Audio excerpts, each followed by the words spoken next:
Welcome to Festival 2022 here on Iowa PBS. I am Travis Craven. I am with John Howe here in the studio tonight. John is the director of the Raptor Resource Project, and that means we have the Eagles of Decorah again. It's been a couple years since we've seen that one, bringing it back. So John is here, and John, there's some exciting updates that have happened in the last couple of years that we can tell folks about and get a peek at the Decorah North Eagle Cam.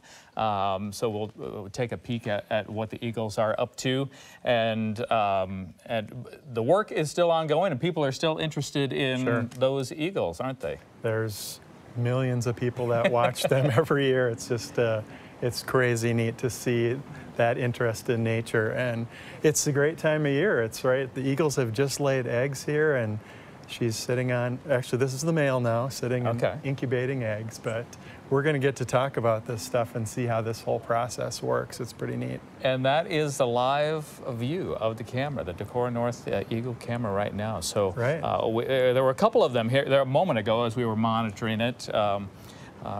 Making a little bit of a change there in the nest. So we'll keep an eye on that throughout the evening. But we also want to hear from you right now. This kind of program that we produced here at Iowa PBS over the course of gathering footage and material for a period of about 10 years that went into the production of this documentary to give you a really unique look at all the work that John and the folks have done over time working to restore and protect and grow the eagle population. So that is coming up in just a moment. We also have some great music coming up tonight as well. Celtic Woman will be coming up after us. We won't make John stick around and do a little Irish dance for us, but at least not right now. We may change our mind. 800-779-7000 is the number to call. You can go online to the website. You can scan that QR code that you see down in the corner of your screen. We want to hear from you. It is your dollars that make a difference in helping us create this kind of programming here on Iowa PBS.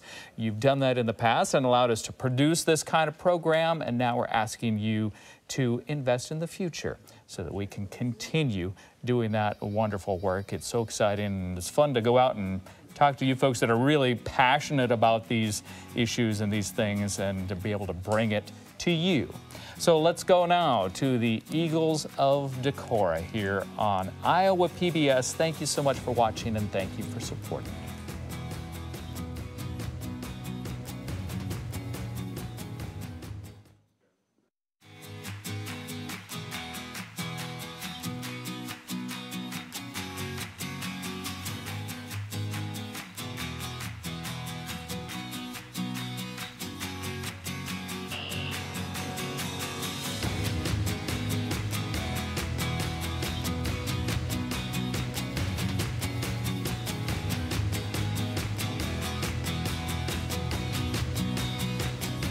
Decorah, Iowa, population 8,000, plus some world-famous bald eagles.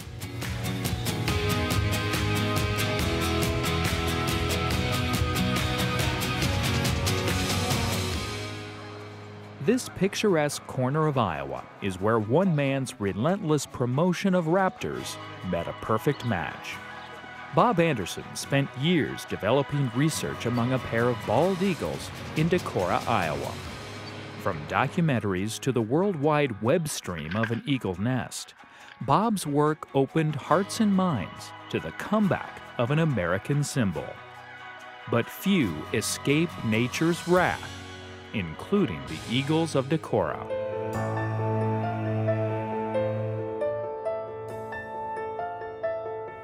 Nest collapsing is bald eagle biology. All bald eagle nests eventually collapse. They add about 200 pounds of sticks to their nest every single year. So after 10 years, that's a ton of nesting material.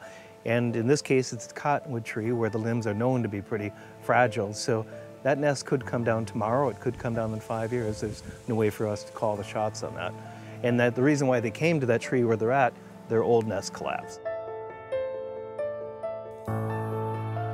Well, Well, I don't know if it's a danger, but it's a perpetual worry in Bob's brain. I mean, it really is. I mean, it's constantly going through my mind, you know, what happens when the computer goes down or what happens if the nest collapses. You know, it's really out of our control, and I have to tell myself that, but I stew about it, and I do worry about it. Bob Anderson's concerns met reality in the summer of 2015. A microburst of high-speed wind surged through Decorah, Iowa. A massive section of cottonwood trees snapped. The nest, watched by thousands online, tumbled to the Iowa soil. The nearly decade-long experiment to showcase Decorah's Eagles was seemingly over. But Bob's band of helpers hatched an experimental plan to resurrect the nest. Within days of the collapse, Bob approved the plan, but then fell ill. He would die only days later, leaving his dream in doubt.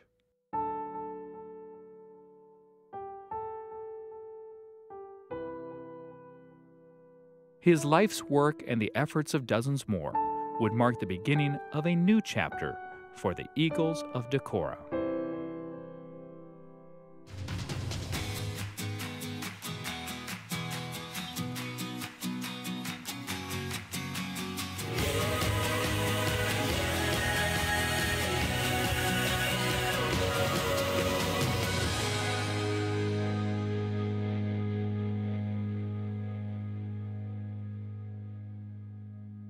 Funding for the Eagles of Decorah is provided by Friends, the Iowa Public Television Foundation, and by the Gilchrist Foundation, founded by Jocelyn Gilchrist, furthering the philanthropic interest of the Gilchrist family in wildlife and conservation, medical care, the arts and public broadcasting, and disaster relief.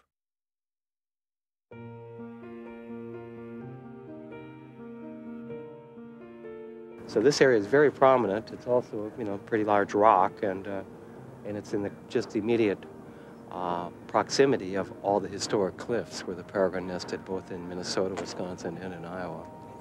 And then also, because it's so wooded, I don't think we'll have predation by great horned owls. This does not appear to be great horned owl habitat.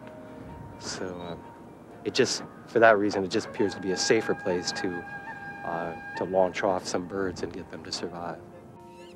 We have a really wonderful scientific opportunity here. We're starting with ground zero. We're creating a population from ground zero. It's a wonderful, unparalleled scientific opportunity.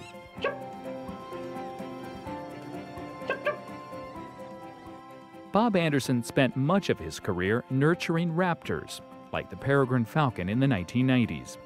He spent decades slowly building towards the goal of reintroducing the falcons to the cliffs of the upper Mississippi River. Well, I want to know if anything happens to a bird. I want to know if we're going to have any predation on the birds, if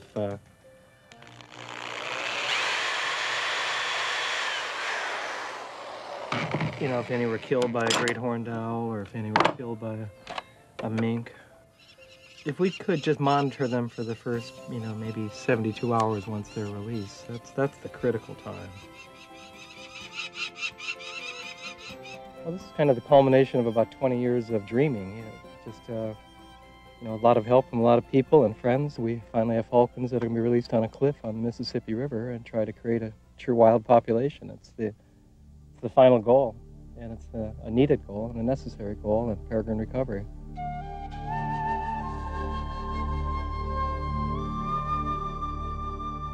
His work was a resounding ecological success story.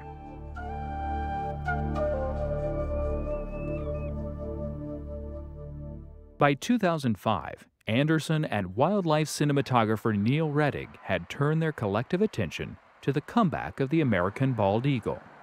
They zeroed in on a nest near the Iowa DNR fish hatchery in Decorah, Iowa.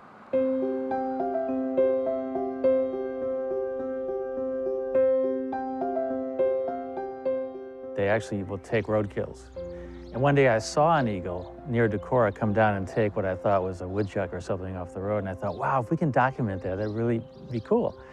These guys do it on a regular basis. We've seen them take rabbits off the road and squirrels and actually fly up to the nest carrying a rabbit that might weigh 3.5 pounds. It's unbelievable.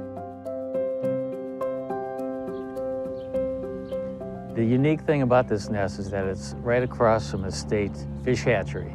All the fish hatchery guys, they laugh about it and they think it's kind of cool that they see them go down and take the trout once in a while.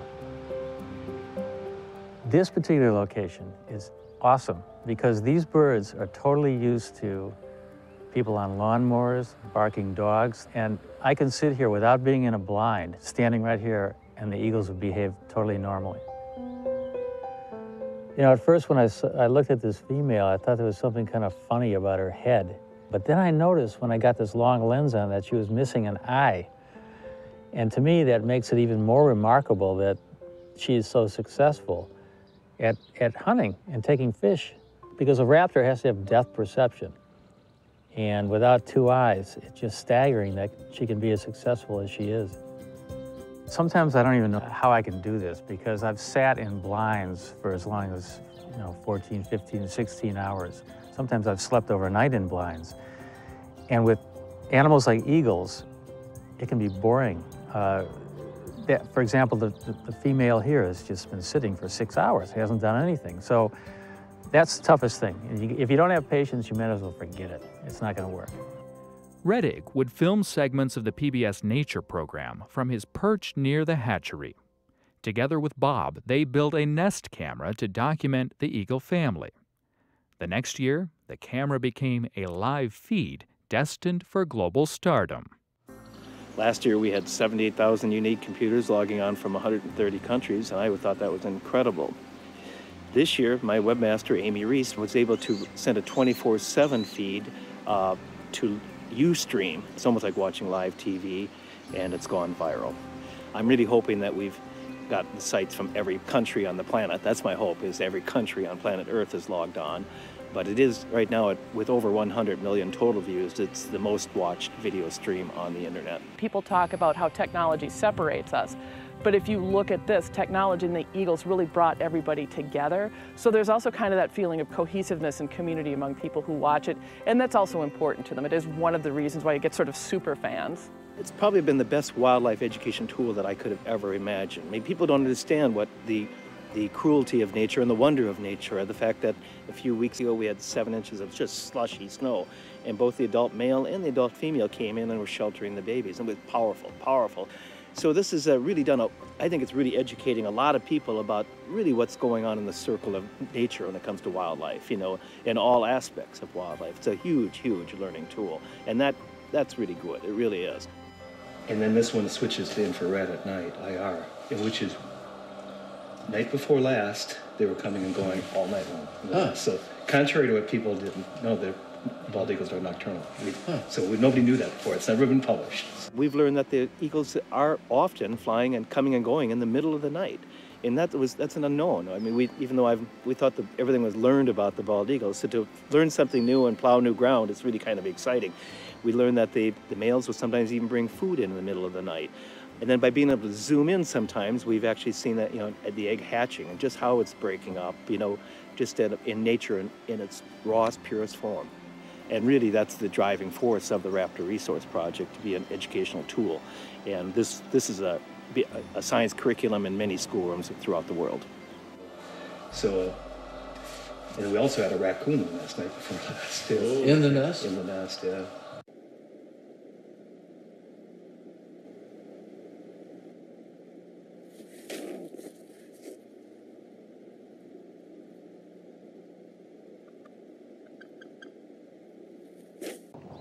I get calls sometimes from people in nursing homes that they just can't wait to get out of bed in the morning and go to the community room so they can log on to their eagles. And I even got an email from a woman that said, my husband and I quit talking for 10 years. We don't talk at all, but whenever we boot up the computer and look at the Eagle Cam, we talk like we're newlyweds.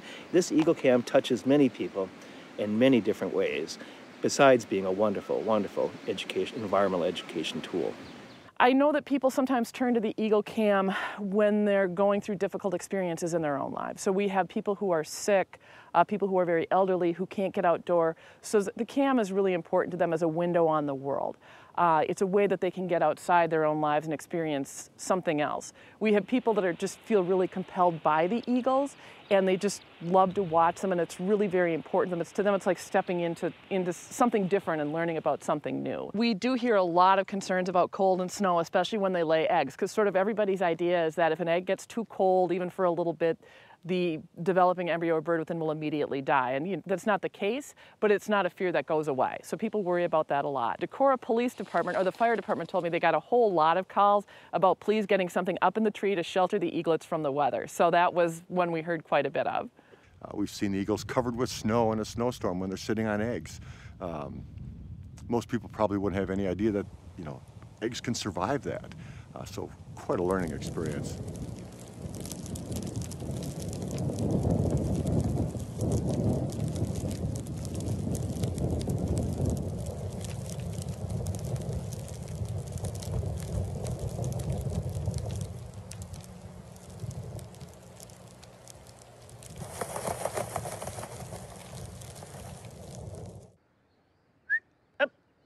After years of providing a 24/7 web stream, Bob was ready to bait his way into the next chapter of research on Decorah's eagles.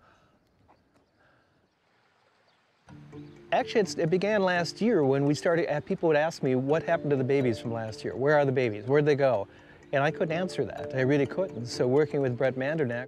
Having a long association with Bob and knowing what each other had been doing for many, many years, he knew of my eagle tracking. And so we decided to team up and put a transmitter on a fledgling and start to answer that question. Well, actually, the last couple of days have been quite interesting. We thought for sure that we'd just catch one right away within the first few minutes. So yesterday was a humbling experience. It really was. It was obvious the birds didn't like the strings and the cords, so we had to change options. And this year, today we changed things. We got rid of the strings, and we trained them to come to a closed bow net yesterday, and so we were a little bit more confident. Well, we used two different types of trapping methods. One's an old Indian method called a pan-dam. That's what we actually use to catch the bird. It's a ring about 30 inches in diameter, a hoop ring with large nooses on it, and then we tied the trout in the center of it, of the hoop. And so the eagle actually had to walk in through some nooses to get at the trout, and when it walked through the nooses, it immediately got caught. As soon as one of the eagles E1 came in to eat the first trout, then she just ran down, was caught in a noose immediately.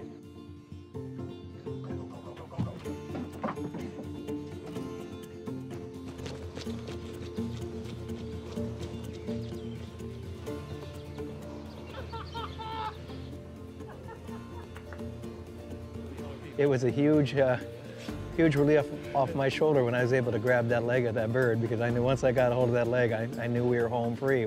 I knew we were going to get a transmitter on it, and so I immediately became elated.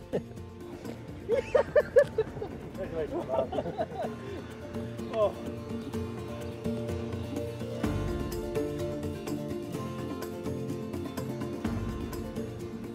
$34. I'm going with 16.9.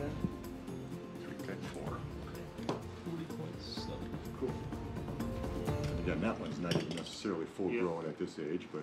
Well, this is the first eagle that I've caught and put a hood on and put a band on and put a transmitter on. Not unlike Brett. Brett has had a lot of experience over the years working with, probably 70 or 80 eagles. I think I heard him say it's a lot compared to my experience. My experience with eagles has really been putting cameras in their nest and following their behavior. And Brett has been doing a lot of satellite research data for many years. Good. Okay, now we're going to have to put her on her belly most of the time, because obviously the PTT's going on the back, so. All right, okay, I'll just hold her for a little bit here while you get ready. And we're pretty much ready if you want to, roll her over onto her back and you got to kind of prop her up like this, Bob. Yeah, a lot of times it's kind of best to kind of work from behind. You can grab her feet, kind of flip her up like this, and you can rest your elbows on the table. Okay. Hold her while you do that, or? Yep. Like this, you mean? Yeah, or whatever. We'll work around you. You go ahead and you need to be comfortable because you're going to be sitting there for a while. Okay. You're blocking out that sense of sight. What they can't see can't hurt them, and they just get much more relaxed. It's all visual, very much visual anyhow, with bald eagles and a lot of other birds. So if you block the visual aspect of things, the bird does just calm down tremendously. Some people don't use hoods, and you can do it without hoods. We've done it without hoods, but I find it's a lot better, especially when you have a bird that may be nippy. If you put a hood on, then your fingers don't get punished quite so much. I wonder if we should just tape her feet. That's what we're going to do. Try to put a little cloth between them. Really? Yeah, just a layer between so that she doesn't clench herself. All right, okay. Since we're going to be working on the back, this is why the big hands are helpful when they struggle. Yeah. I just kind of prop her like so. You know, that way we can get access to the front and the back, because we're going to be running our strings across the chest eventually here too. Well, we're going to pull this wing out and just check, make sure everything is good under here. We've got all the feathers out of the way. Yeah, if we can get a couple fingers under there, that's kind of a good thing. It seems to keep the feathers from being preened up over the solar panels and keeps it charged. At least that's the theory. Absolutely perfect. I mean, she's just sitting perfect. Just think we didn't have a hood, how bad this would be. We'd be wrestling. That's why we don't do it without hoods. But we do have to, you know, pull the wing out, run straps under the wings and all. So we do have to manipulate the bird a little bit. We have to. There's a the Teflon ribbon harness has a cross on the chest that we have to stitch. Make smaller stitches than we practiced. So that, not that it makes a difference up here, but on the crisscross, where they could get a toe, a talon, or even there, you know, in the bigger stitch, just make them a little tighter. We'll put a stitch in there, and then we'll glue the end with a little super glue to keep the Teflon ribbon from unraveling, and give it just another little layer of adhesion. I've seen such variation in eagles. I mean, some of them will want to bite your face off as soon as you're grabbing them. Others, you just lay there and look at you. And some of them just don't struggle at all. In essence, the Teflon ribbon is a very long-lived, it's a durable material, and it will be on that bird for sometimes its whole life. I tracked one adult bald eagle for 7 years, so I know they last at least that long. Let me know when you're ready. Go ahead. I'm going to set it right here.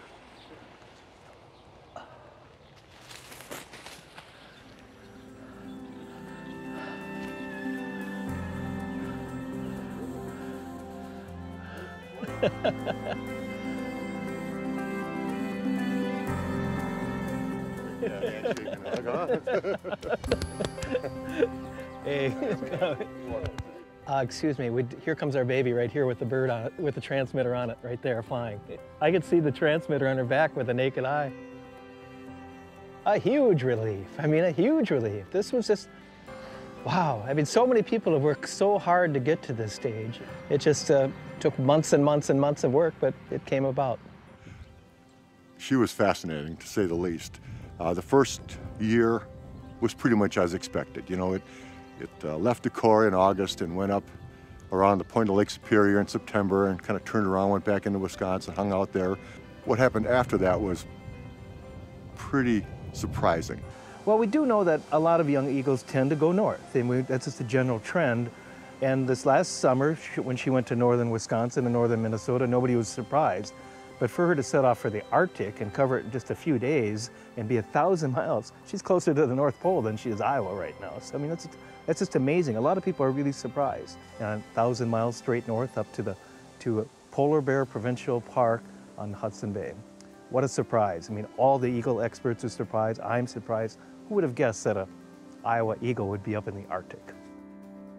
Decorah's native eaglet would return to Iowa only months later.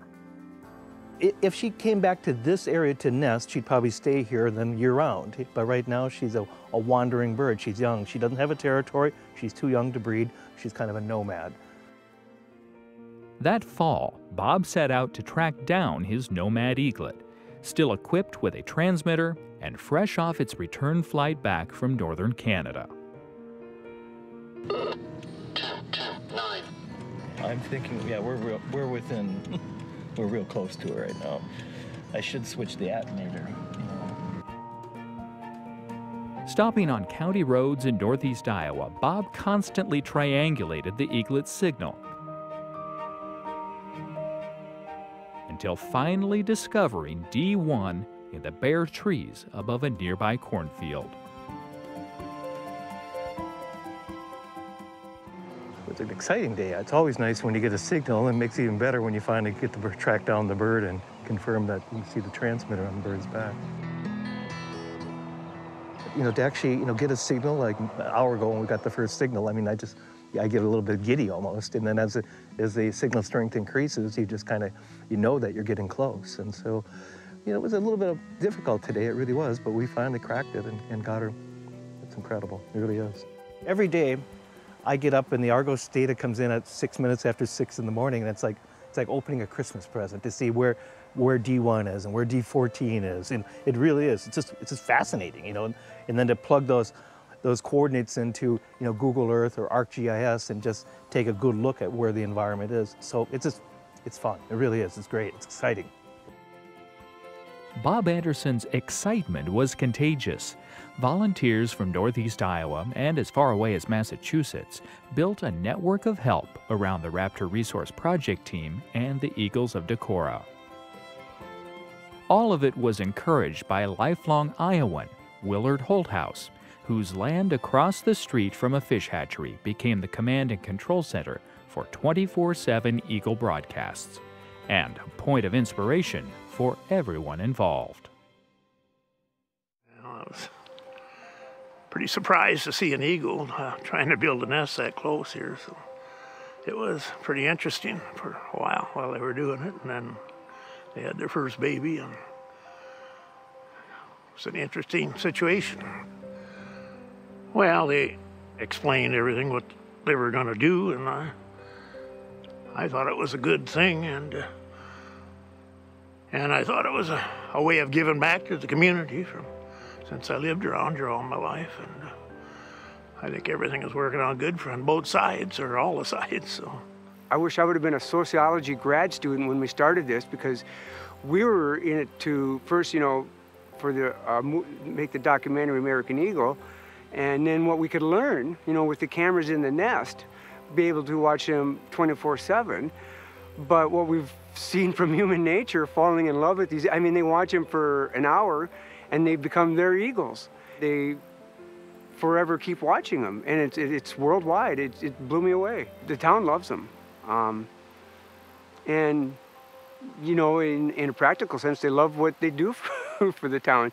The people that's coming in, I mean, I tease, when I meet some of the people who travel here, including David and Ann Lynch, who are now helping out here today. David's one of the new board members. They travel from the East Coast. And when they would first come here, I would tell them, do you know how many eagle nests you drove past to get here? But the people have to come see their eagles. And when this thing blew up, all people all around town, they'll, you ask any local town member, I can't go anywhere without anybody saying, oh, Decorah, it used to be Nordic Fest. It has been a great financial, boon to Decorah, and it's really truly put Decorah on the map. People know how to spell it and pronounce it. I never thought that a particular pair of eagles would mean so much to me. It has even brought my husband and I closer together. It has really kind of cemented a bond that we didn't know we had. We didn't know we had, and I think it has really brought us to a point where we just want to do more for folks. But again, it has really cemented my belief in people, in humans, so to speak, when every day you look at the news and the news is full of such bad news, but boy, this is just all feel-good stuff. So to me, it just brings hope. The bald eagle is only native to the United States, so people around the world get to see something they might not ever see in person. You have to remember that these people that have been watching, most of them have been watching for year on year on year, so this is a tradition for them to watch these eagles each year. There was a lady here that used to come from Hawaii, that stayed for a couple of weeks, and she went back home and UPS us a pineapple from Hawaii when she got back, so that was pretty nice of her. We just met two wonderful ladies yesterday who were here from Illinois. One woman who was really ill over the winter, and she said, the camera really saved my life. She said I was in bed. I had, some grave illnesses. I was not feeling well. Life was looking so bleak for me. And to watch the nest on the TV and, watch on the computer, rather, the eagles and the chicks, she said it really saved my life. She said, so I had to come here and see them for myself. And we were so thankful that the adults were here yesterday and flew over and fished for her so she could see it. And this was just something she needed to do.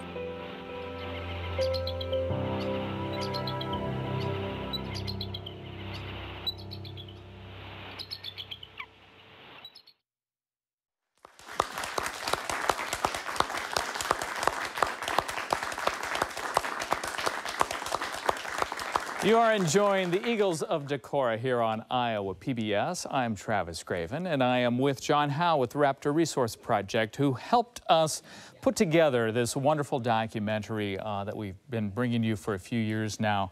And these Decorah Eagles really have captured the hearts and minds of a lot of folks and continue to hold on to people's interest. And so we love bringing this program to you to be able to learn more and see kind of how they've grown and developed over all of these years.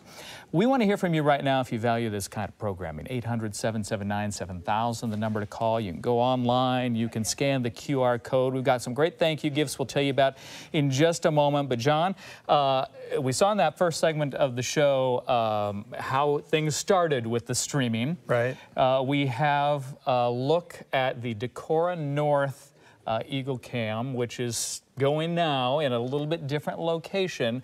And things have changed quite a bit over the last several years since streaming these eagles started. Right. We'll talk more about that. But right now, our live eagle education nest is the Decorah North nest. So right now we're looking at, I believe it's the male eagle if they haven't changed over. And we've got two eggs that were laid, one on the 16th and one on the 19th.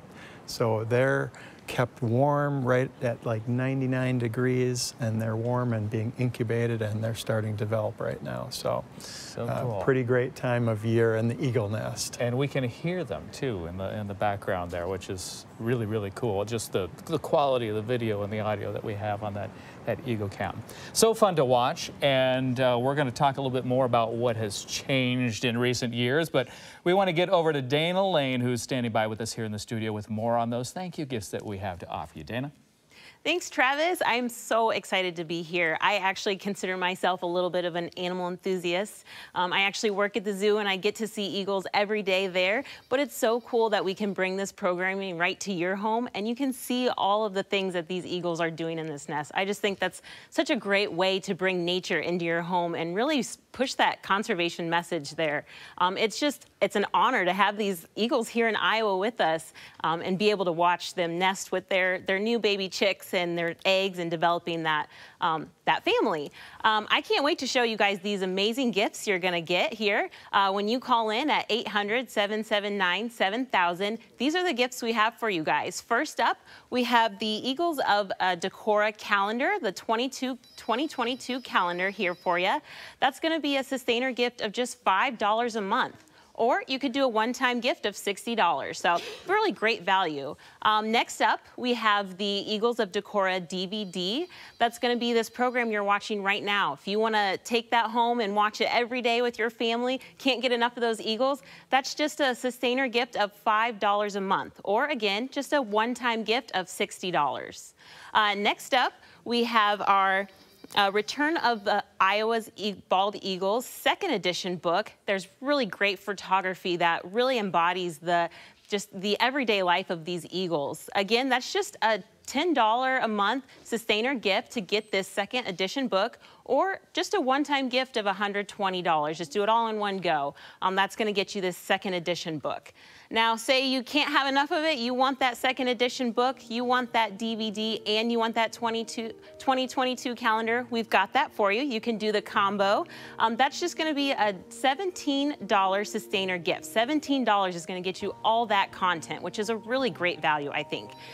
Or go ahead and do it all in one go. That's just a one-time gift of $204. Again, that's going to get you the calendar, that second edition book, and that DVD of this program you're currently watching.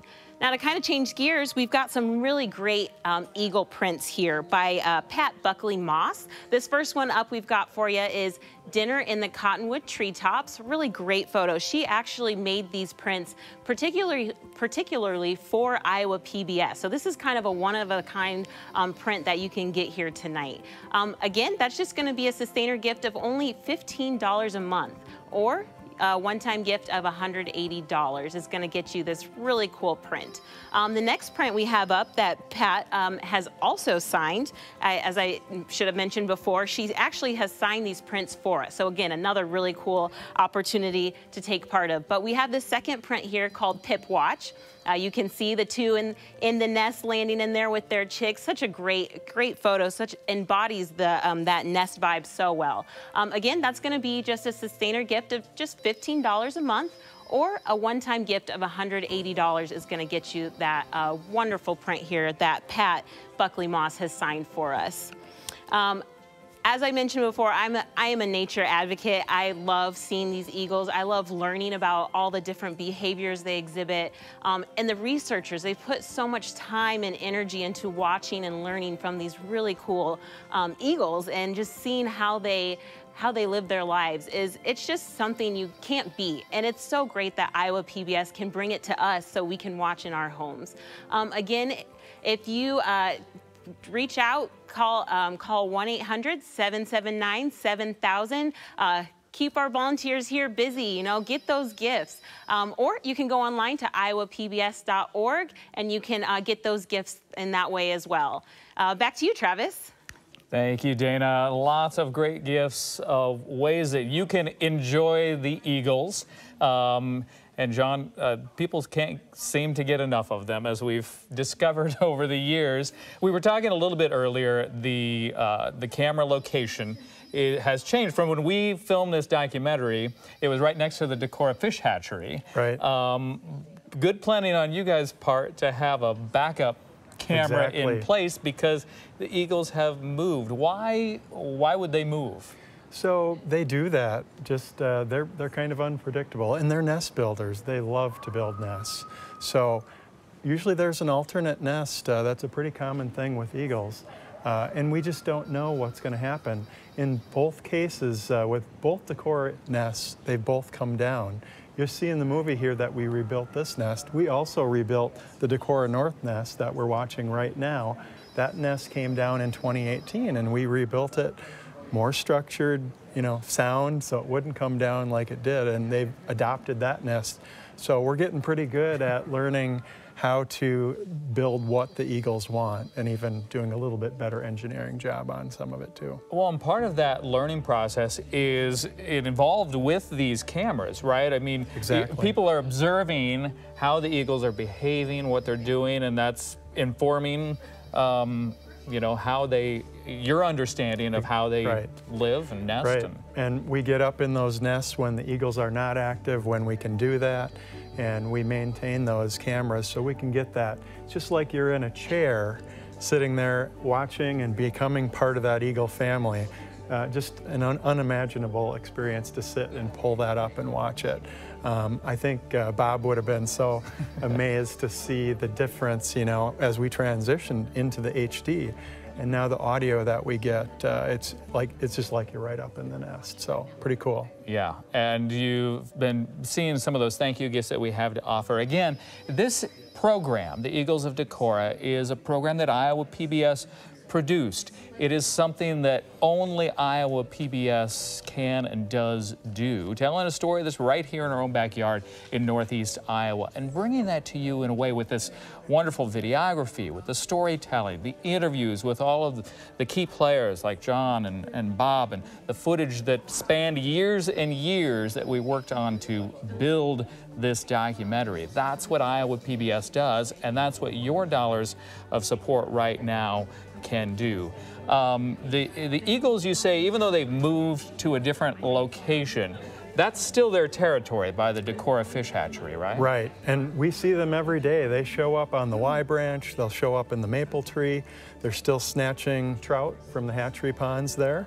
So they're around, they're just not nesting there. They moved about 1.5 miles to the east over on the upper Iowa River, and they've got a nest there. I should have told them that it was a dead tree, so they don't always necessarily pick the perfect spot, but it is in a dead tree, and it looks like we're probably about 90% sure that they're going to nest there again where they did last year. So that's why we're watching the actual nesting cycle of the Decorah North Eagles, their country cousins, we call them. And you said that they are setting on eggs right now, so before too long here, people are going to be able to see some hatching.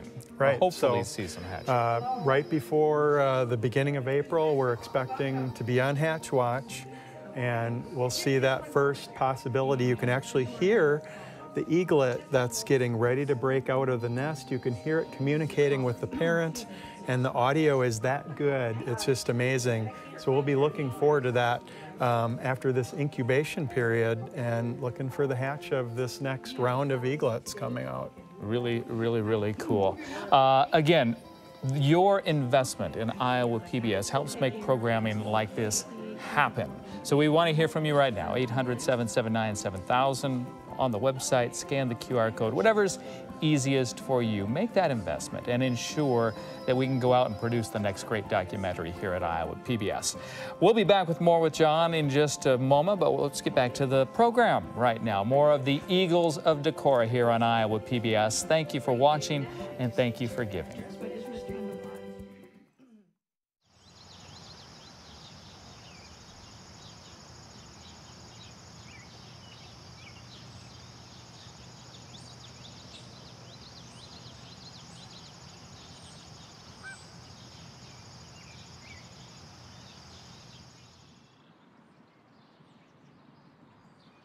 Their food, yeah, it's been a good buffet for them.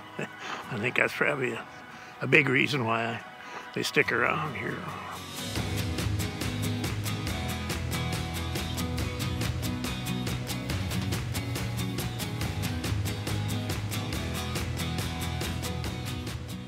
Well, I saw one of them carry a hind quarter of a fawn, a deer, up there with just the leg sticking out. You know, he had the hind quarter he was going up to the nest with, you know. But they've carried a lot of different things up there. From documentaries to the worldwide web stream of an eagle nest, Bob's work opened hearts and minds to the comeback of an American symbol. But few escape nature's wrath, including the Eagles of Decorah.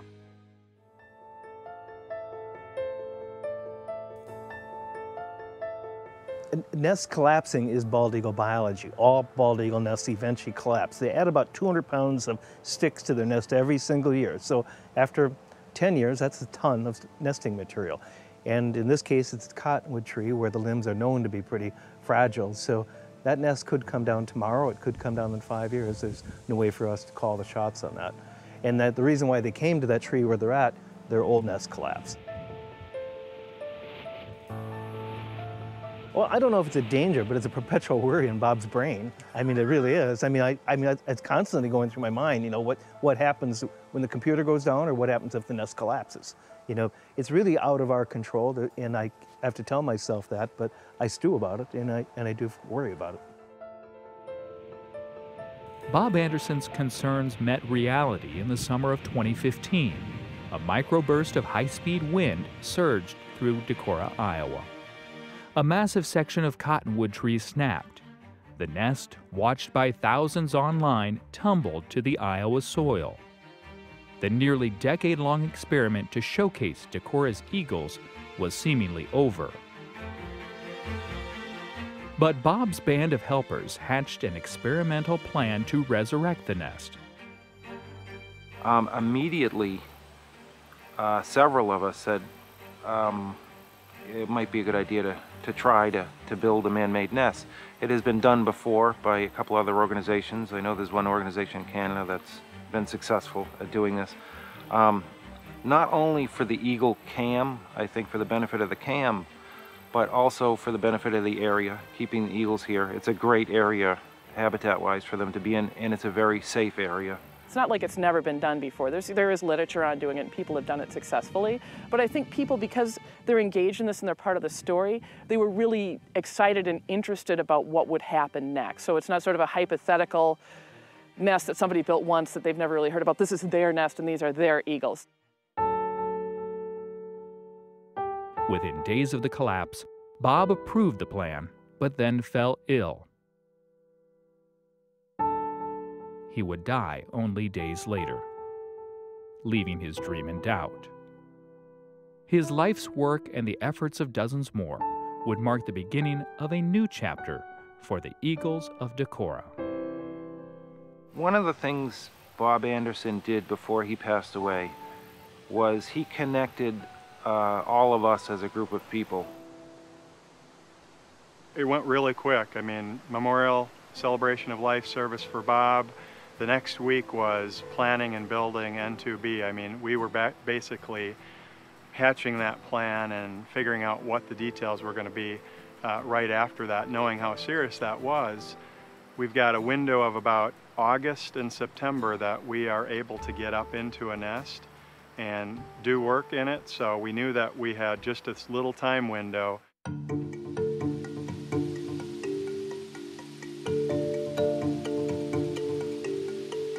Right before Bob passed away, we came up with an idea. I couldn't sleep one night, and I came up with this brainstorm. Why don't we rebuild a nest either in a tree, in the same tree, because I didn't understand that the tree completely severed off.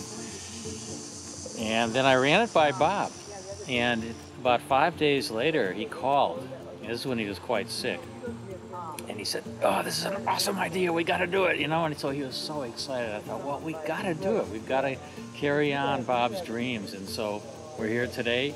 The original nest, which is right in these severed trees behind me, blew down in some enormous wind that came through. Oh, I don't know. It was about 2.5, 3 weeks ago.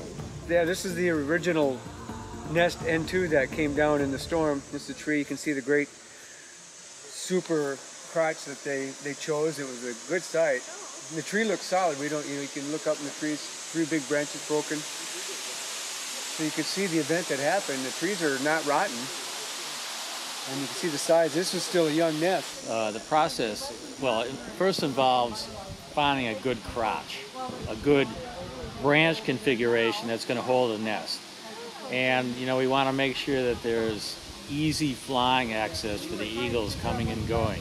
And it happened that we found this almost perfect branch configuration, and it turned out to be quite close to the site of the old nest.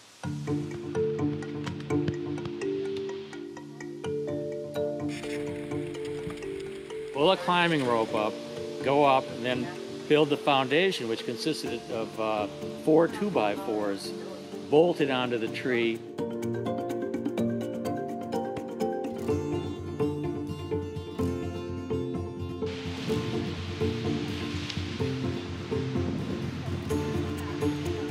And then we put kind of a bag of mesh, fill that with nesting material, and just start adding sticks.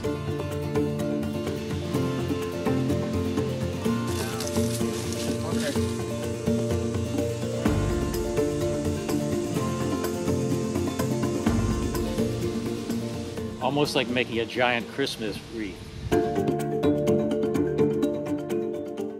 One stick at a time until we got it to where it is now, and it's looking like an eagle nest.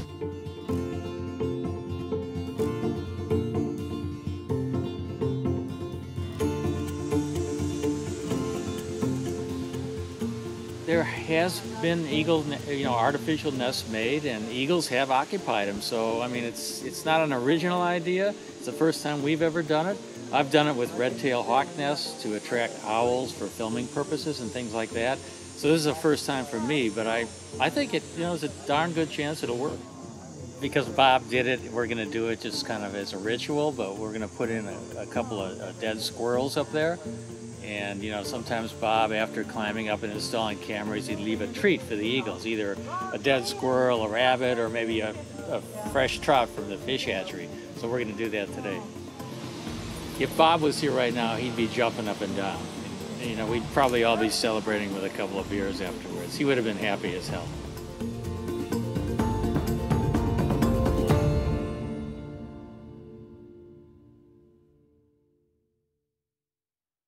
and then hopefully wait to see if they came. And I think it was the last week of September that we were finishing up the camera work. We put a couple trout from the trout hatchery up into the nest, and by about half a week they turned into trout jerky. And then we saw, like, early October, I think it was like a Monday or Tuesday, Mom came after the owls. We also had some great horned owls in there kind of looking over the nest to see what they thought, and eagles got in there and they pretty much claimed it. And they really started building that nest right after that. Early October, they started bringing branches in, and they built that thing up several feet and several feet in diameter. Oh, that was such a feeling of accomplishment. I mean, it was so, I say it's a feeling of accomplishment, but it's the eagles that came back, but it was just like, this was everything that we hoped for.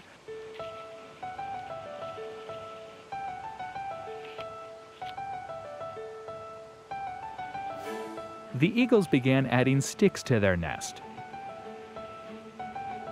preparing for winter, and waiting patiently for egg-laying season.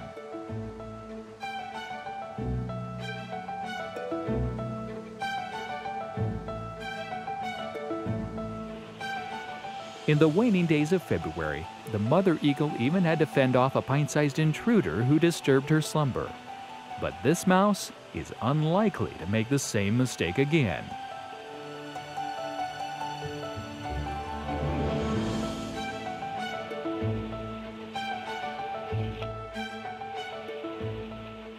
By mid-February, the first egg was laid. 4 days later, egg number 2 was visible. And 3 days later, egg number 3 was seen worldwide on the Decorah Eagle Nest camera. For the volunteers and members of the Raptor Resource Project, these fresh eggs in the man-made nest were a moment of relief, quickly followed by anxious anticipation. The first hatch would come 1 month later, after even more ice and snow. In late March of 2016, wildlife cinematographer and the brainchild behind the man-made nest, Neil Reddick, got a call from John Howe, the new director of Raptor Resource. The day they've been waiting for had arrived. All right, and let's just take a look at Mom there. Beautiful shot.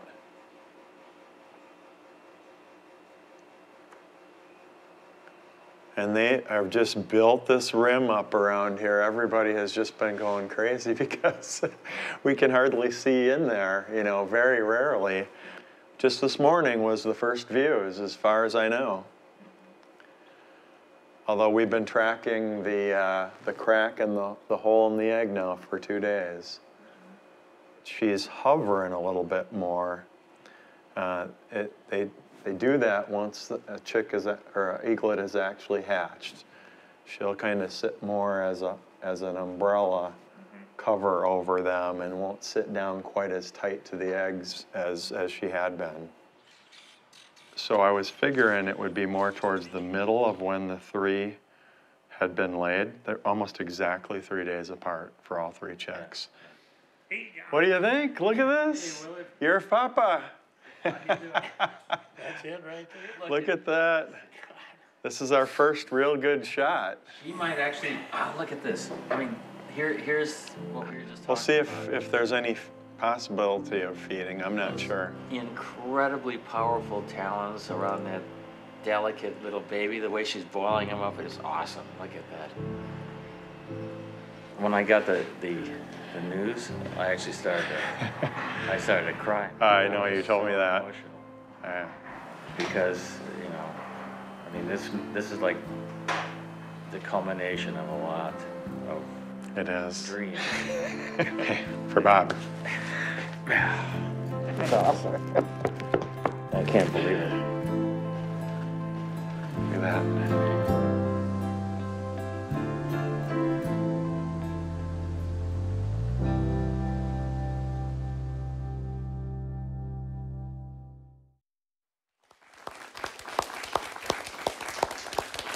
You're enjoying the Eagles of Decorah here on Iowa PBS. I am Travis Graven. We have John Howe from the Raptor Resource Project in studio with us right now.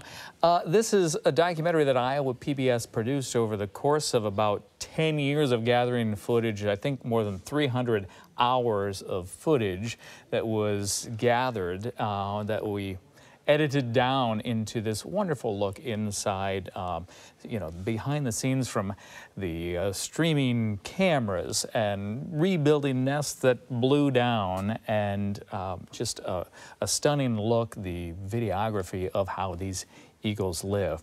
You make documentaries like this happen with your investment in Iowa PBS when you call us, go online, however you want to make your financial gift right now. We have some thank you gifts we'll tell you about in just a moment. But John, we saw toward the end of there the new life. We have a live look at the Decorah North Eagle Cam that we were watching earlier. She's setting on some eggs right now, right? Right, she's sitting on 2 eggs, one 14, I believe, and one 11 days old. So they're in the incubation phase right now. And like I said, before April, late May, or March, sorry, she's going to be, her and the male will start hearing some of those little communications between the egg, which is that young little eagle that's getting ready to come out and break out of that egg, and we'll hear that between the parents. And we should be seeing those precious shots of eaglets coming out at the end of the month. And how many eaglets have there been now in Decorah? So at the fish hatchery nest, we're at 39 right now, and we're still waiting for the Decorah Eagles at the fish hatchery at their new nest N3 to see if they actually have laid an egg. We haven't confirmed that there's a white head sitting in that nest yet, so that's still to happen there. The north nest has typically been earlier than that, so they typically are mid-February, and as we've seen, they've already laid their 2 eggs. Well, we're watching, and many, many people all across the world are watching as well. So fun to watch. As we mentioned, we've got some great thank you gifts to share with you when you make that investment in Iowa PBS right now. Dana Lane is with us to tell us more about those. Dana? Yes, Travis. Again, I'm going to show you guys all these wonderful gifts you can request when you give those donations tonight. But first, I want to point out it's amazing to see how much work goes in to setting up these nests. Seeing those researchers out there in that last bit of the program working so hard, and so many man hours going into that, and woman hours, I should say, putting those nests together and getting that great footage. It's just, there's so much you don't even think about that goes into it. So such a cool opportunity for us to see that programming that Iowa PBS has given us tonight. To jump back into those gifts that you guys are really what you're looking for tonight. First up again, we have that 2022 Decorah North Eagle calendar. I actually was just flipping through the calendar just now, and I think I found one of my favorite photos here. This is a really cool print of just that close-up and how majestic those eagles really are. It's just amazing that you can get this kind of photography, get these beautiful photos, and you can get a whole calendar of it, 12 months of these beautiful pictures. Again, that's going to be a sustainer gift of only $5 a month, or a one-time gift of just $60 to get that 2022 calendar. And then, of course, we have the Eagles of Decorah DVD. This program you're enjoying right now, you can watch it over and over and over again. Give it as a gift, someone who really loves eagles. That's going to be a $5 sustainer gift, just that monthly gift of $5 again, or a one-time gift of $60 will get you this DVD. We also have Return of Iowa's Bald Eagles 2nd edition book.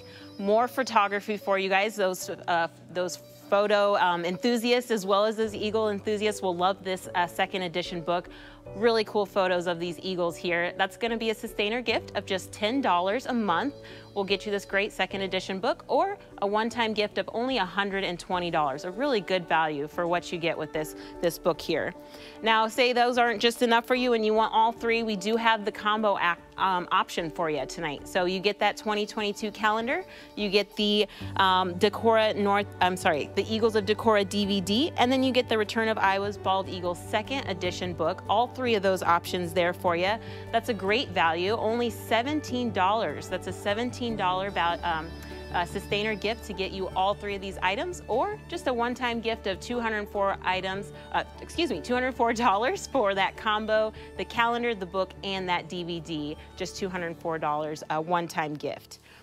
We also have those 2 prints, of course, signed by Pat Buckley Moss. She is actually an avid, she loves PBS. She's so generous and has given this exclusive Iowa print of these birds here, these beautiful eagles. You can get this dinner in the Cottonwood treetop. This print is just a sustainer gift of $15 a month, or a one-time gift of $180 will get you this beautiful signed print. Or if you would rather have the beautiful print of this nest here of that eagle flying in, again, that's just a sustainer gift of $15 a month, or that $180 one-time gift will get you this great print here. Again, I'm just so excited to be here on Nature Night with these guys, learning about these eagles and all the great work Raptor Resource Project has done. And you know, these volunteers are working so hard back here. They want your calls. They want to hear from you, and your gifts really do make a difference. We really appreciate every single gift, no matter how small. So call that number at the bottom of your screen, 800-779-7000. You can take a quick photo of this QR code, or you can text GIVE to 800-779-7000, or check out iowapbs.org. Back to you, Travis. Thanks, Dana. And you were talking about learning about this process and all the work that goes into it. We know a lot of our viewers are lifelong learners, and you come to Iowa PBS for programs like this that open your eyes, teach you about something new or different. And John, you were talking a moment ago that the work that the Raptor Resource Project is doing, and the Decorah Eagles in particular, have become kind of a way for people to learn about eagles and, and the work that you're doing, and you know, how they live, how they they do their thing. So there's people that watch for enjoyment, and then there's also classrooms that are using watching the eagles and learning, and they're doing English and math and science lessons, all about different dynamics of up in the eagle's nest. It's really cool to see that kind of connection with something like this, and almost like a real-time thing. We've got moderators too that help these classrooms out. So the older learner and the younger learner all get to enjoy watching this life cycle of amazing, the bald eagle, our national symbol. Yeah, and this we're looking at right now is the live view of the Decorah North Eagle Cam, and she's on top of some eggs right now that will hopefully hatch here in just a matter of a few weeks. Now, how many eagles do you have tagged with the transmitters at a time, where you're able to track their movements? You guys saw in the movie the first one, D1, that Bob and Brett Vandernack, that they put the transmitter on. Right now we've got 2 that we're watching that viewers can actually go in and see the travels of those eagles. D27, which would have been back in 2017 hatch, and then we got D36, a male that was from the 2020 hatch. And D27 right now, from tracking her and watching her travels, she's just south of Decorah right now, over by between Decorah and Frankville. And D36 is down by Waterloo area. So it's really cool that we can watch the travels of these eagles, just like Bob and Brett had started back in those early days. What kinds of things do you learn about them through that process of figuring out where they go or why they might? We've learned a lot about where they go and how they come back each year to their natal nest area, mostly focused down in this area in the wintertime, and then they're going north up into Canada, almost all the way up to Polar Bear Provincial Park for D1. The other thing that we're learning is what happens to eagles. Unfortunately, we've had several that have died from electrocutions on the top of poles. We've had one that was that died because of a collision with a car, eating roadkill. And then we've also had one that succumbed to lead poisoning, which is really a sad thing to happen to our eagles in this country.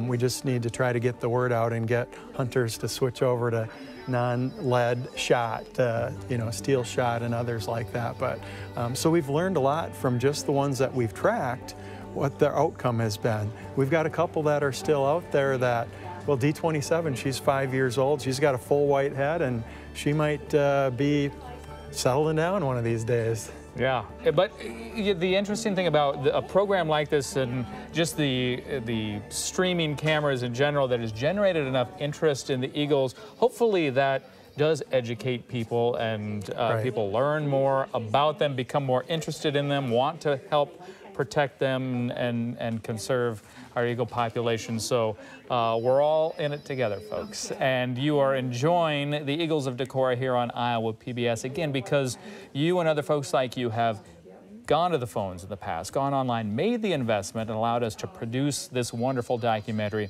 We hope you will find the value in that and support us again right now so that we can continue doing this work on into the future. But we want to go back to the program. We've got more of the Eagles of Decorah to see right here on Iowa PBS. Thank you for your support.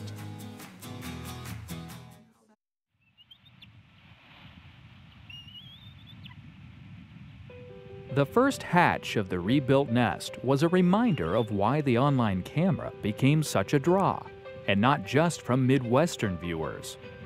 What magic is that to be able to see into the world of nature right at their own level and watch it every minute and wait for that egg to hatch and wait for those, you know, those little feathers to come in, and then, you know, are they going to get fed today? And then, oh my gosh, you know, there's an emergency, someone's close to the edge of the nest, and it was mesmerizing. It was the best reality TV we'd ever seen because it was real.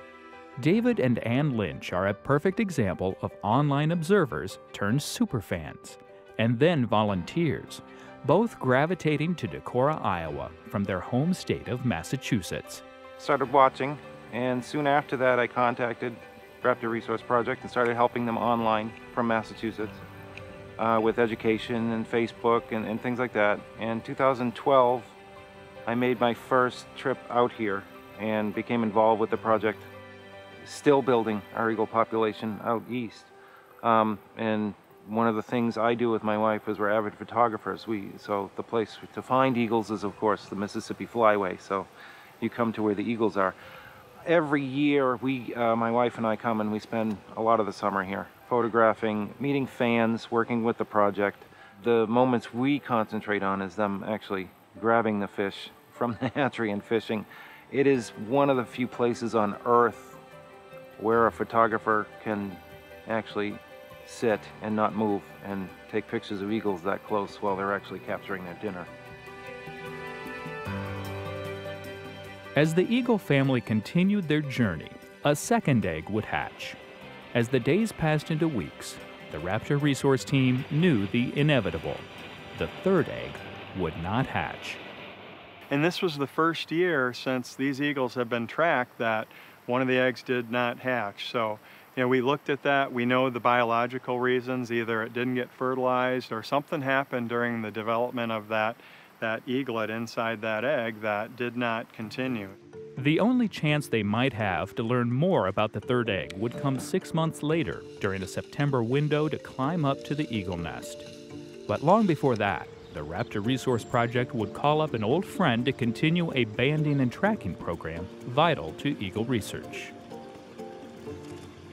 Well, there are many questions to be answered yet. You know, I mean, D1 sparked a lot of interest. You know, I mean, the fact that she flew where she did, is this atypical? One bird, you never know. So you try to want to get more transmitters out there to see if that was an aberration or if that may be fairly typical. We also want to look at sibling dispersal. Do siblings from the same nest travel together or independently? So that was something we are striving to learn more about. In summer 2016, both Decorah eaglets would be fitted with transmitters. Within months, Brett discovered one of the eaglet's flight data was stationary on a rural highway. The eaglet was struck by a vehicle, likely during a roadkill feeding. It's just one of the realities Brett has discovered with Decorah's eaglets. While some have explored the Midwest and Canada, others have exhibited high mortality rates from power poles. Well, Decorah is not your typical rural setting for a bald eagle nest, obviously. People all around, and the birds are acclimated to that, and to traffic and all kinds of noise. And there are power poles everywhere. They're attractive perches, they're easy to access, and they're everywhere. You know, your perspective of power poles changes a little bit after you have one of your eagles get electrocuted, because you notice them everywhere around town and the whole suburban area where the nest is. When the Raptor Resource team gathered in September, it was time to replace the nest cameras and bring in some climbing experts. The wiring is very complex and very lengthy, as you can tell. We have hundreds of yards of wiring. That's what we're focusing on, and hopefully the climbers focus on their job and don't have any problems. My name is Quique Arnal. I'm from Venezuela, South America.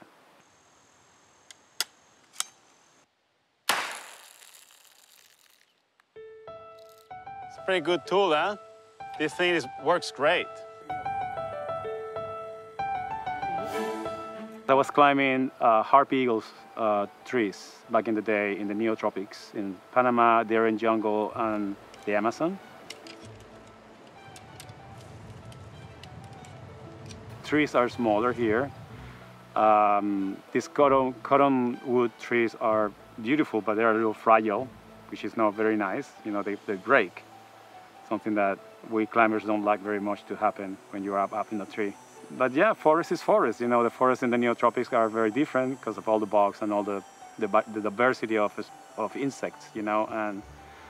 But I think both forests are just spectacular.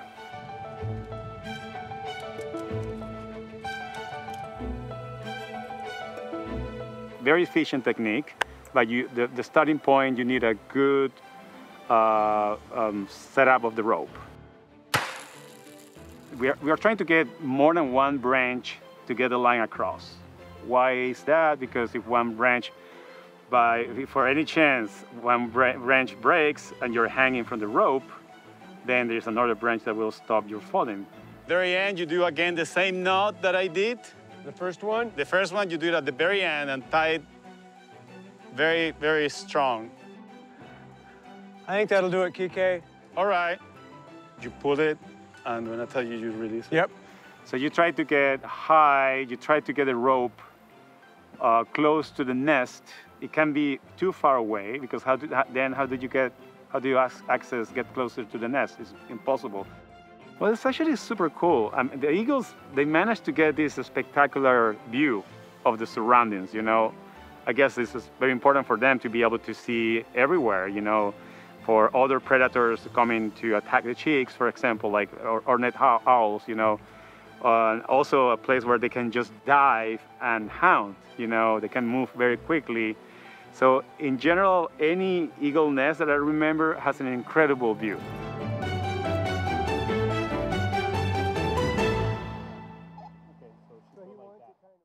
Usually in the beginning, we wouldn't replace these cameras every year. We would wait probably 2 years. I think Bob was giving two to 3 years in some of the cameras, as long as they were working. I think now the technology is changing so quickly that it's worth doing this work every year. We prepare, me along with my wife Ann and John Howe, we're preparing the electronics, the cameras, getting them set, making sure they work, wiring them, getting the wire out, making the wire ready to go up into an eagle's nest. These illuminators are 120 degrees out to the side, so you can't miss it, but if you can imagine a plane going out like this, we want it going right at the Y branch. This is an omnidirectional microphone. Don't screw it too tight or it might strip and bust. Moving the cameras and zooming in at these opportune moments, I think it just almost sends a chill down your spine, basically thinking, this is so amazing. And it's just to be involved in being able to bring that out for people to watch and enjoy, being a part of that is amazing.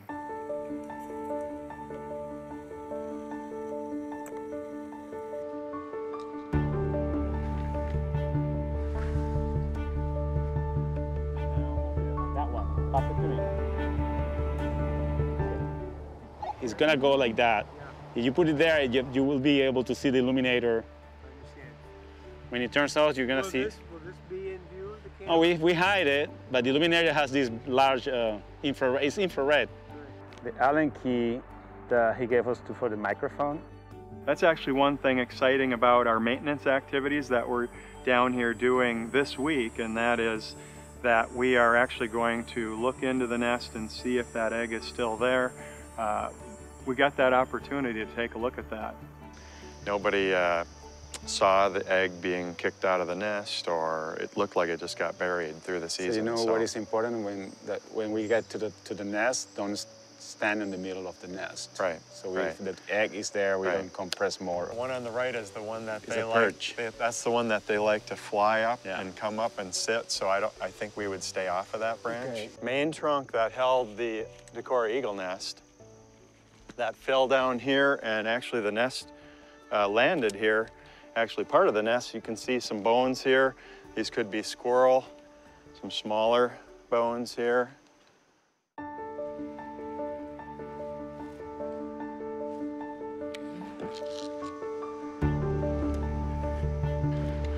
Now move this way. You know, an egg is made to be pretty stable, you know, against compression. So there it is. There, oh, we see the egg. Whoa!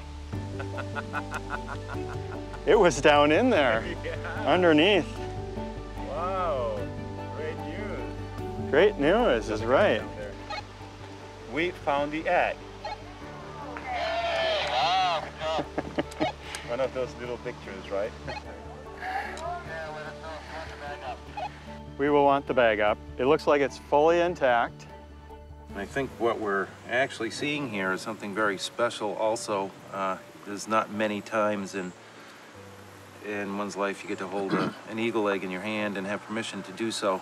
Our permit is allowing us to retrieve this egg today.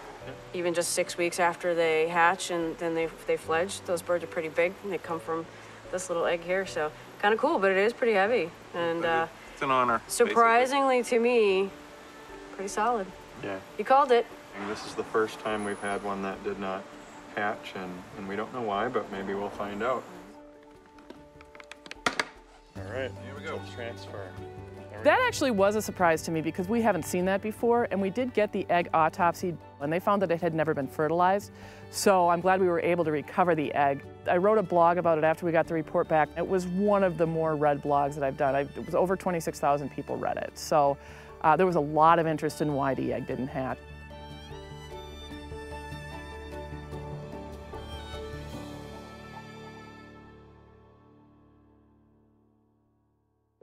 For more than a decade, the Eagles of Decorah have been chronicled through film and live stream, through rain and snow, and with a team of passionate supporters from across the country. As future bald eagle research still unfolds in this picturesque corner of Iowa, the goals of the late Bob Anderson continue. My gut right off says he'd be really proud.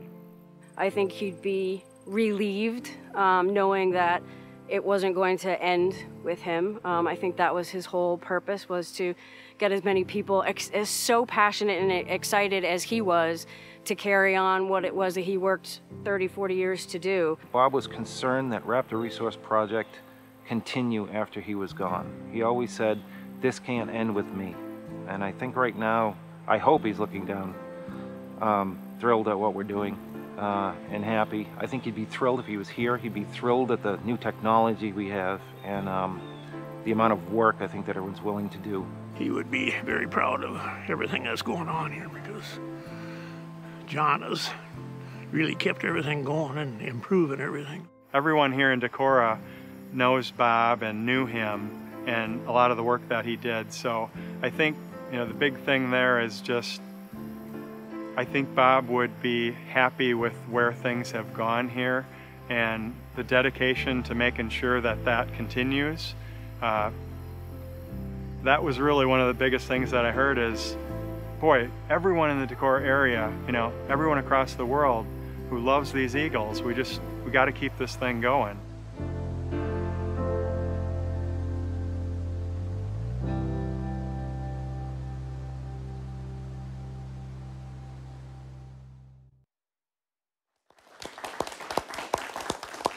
The Eagles of Decorah, this wonderful documentary that you've been enjoying here on Iowa PBS. I'm Travis Craven, and John Howe of the Raptor Resource Project is with us here in the studio.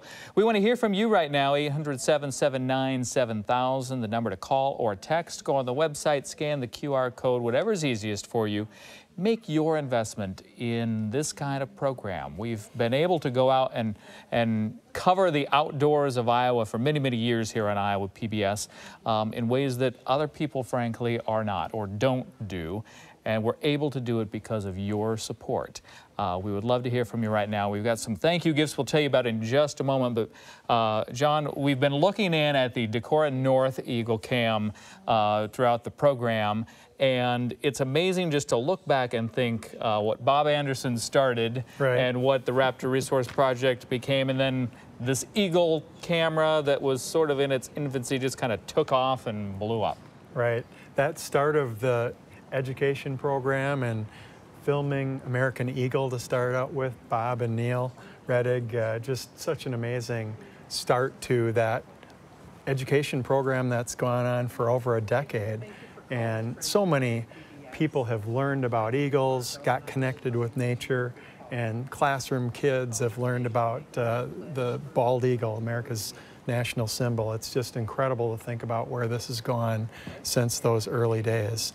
You got to see the cameras and all the technology that goes into that. It's not an easy thing keeping these live cams going. And actually, both of these nests here in Decorah, we have come down and we've rebuilt them. So we're getting pretty good. This is a research thing about learning how to build an eagle nest better than the eagles can build them. Well, and it's great for us to be able to see how all of that happens. And you've been able to see that through this program.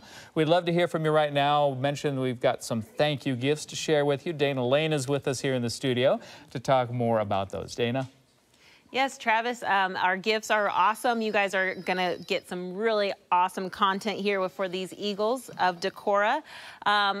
Again, I'm just amazed with these eagles and how they just come to these nests and they have these eggs and they have the young and then they let them jump from the nests, and you know, it's just such a great circle of life to see, and we get to see it all live. It's just amazing, such a great thing. Great learning opportunity for students. They mentioned before, I remember being young watching Iowa PBS and seeing these nature programs, and I really think that's where I found my love for nature, seeing these really cool projects. So again, these gifts you guys are wondering about. So we have that 2022 Eagles of Decorah calendar. That's just gonna be a sustainer gift of just $5 a month, or a one-time gift of $60. I was flipping through the calendar again and I found another photo I really love.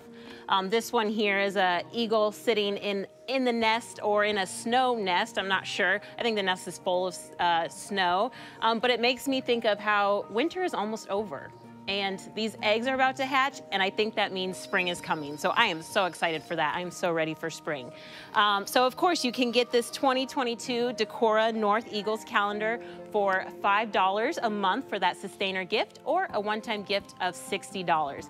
Up next, we have our Eagles of Decorah DVD. So if you love this program, you can't get enough of it, you want to watch it again, or maybe gift it to a family or friend, you can get this DVD for just $5 a month for that sustainer gift, or a one-time gift of just $60. That'll give you this DVD.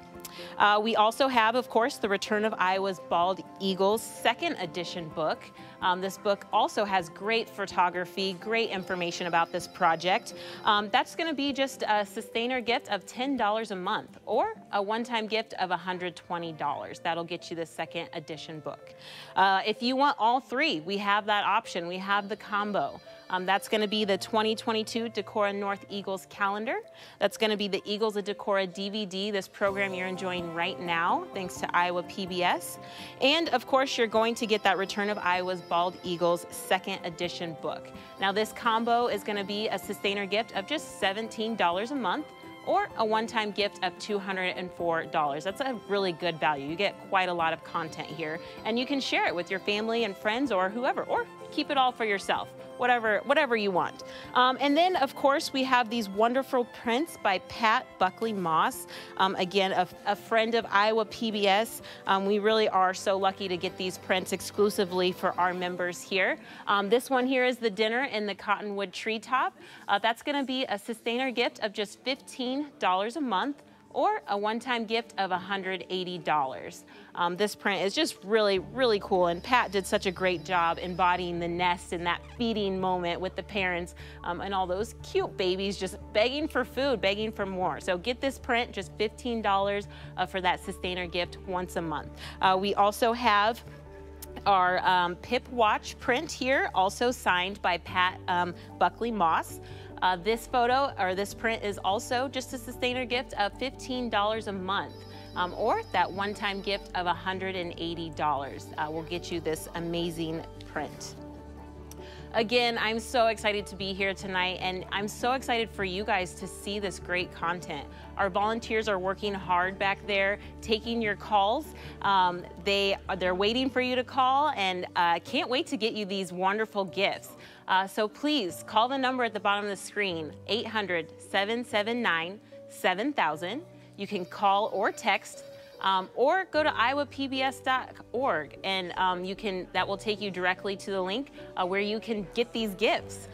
Or last but not least, check out our QR code. Just take your phone, get up to the TV, and take that picture. It'll take you right to iowapbs.org, and you can start getting these gifts right now. Thanks so much, and back to you, Travis.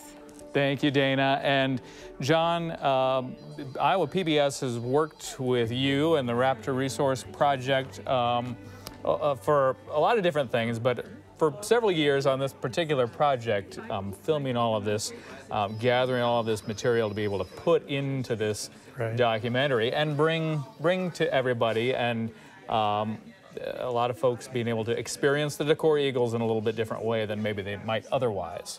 Yeah, it's such an unbelievable opportunity and just a great partnership for you guys to help us document. And earlier, you know, even just the story over the years and documenting Bob and the Raptor Resource Project and the story of bringing the falcon back to its rock eyries, and that project that was talked about earlier in this movie. It just, we so much appreciate your help in us getting this education program out with the Eagles.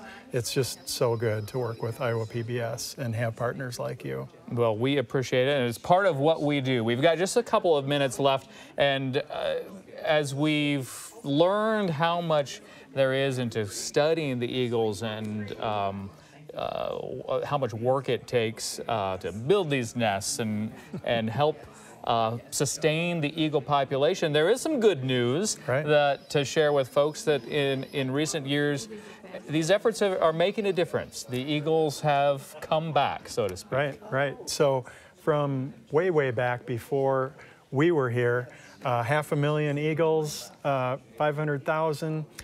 We had DDT on set and down to like maybe 400 or so in the continental down in the southern part of the U.S. here. Just unbelievable, that drop in numbers, but the eagle has come back. We're over 315,000 eagles right now. And comparatively, when you take a look at that, historically, 500,000, over 300,000 right now, that's just an amazing comeback. I was looking at some statistics, and from 2009, about 70,000 up to about 315,000 right now, a four-fold increase over a decade in eagle populations. That's just an amazing comeback. Pretty incredible. And people are coming from all over the world, really, to come see and get a glimpse of some of these eagles, right? Yeah, and what a great place to be able to come pretty predictably and see a bald eagle and be right underneath the tree where that eagle is sitting, get camera shots and see what an eagle does. We don't get to see them when they're not nesting at the fish hatchery nest in the nest, but that's part of their territory, like we said, and they're coming there to catch their trout, and they'll be using those to feed their young this year, I'm sure. Well, we have enjoyed watching them as part of this program. Thank you, John, for being with us. We really appreciate it, and the festival continues here on Iowa PBS.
Funding for the Eagles of Decorah is provided by Friends, the Iowa Public Television Foundation, and by the Gilchrist Foundation, founded by Jocelyn Gilchrist, furthering the philanthropic interest of the Gilchrist family in wildlife and conservation, medical care, the arts and public broadcasting, and disaster relief.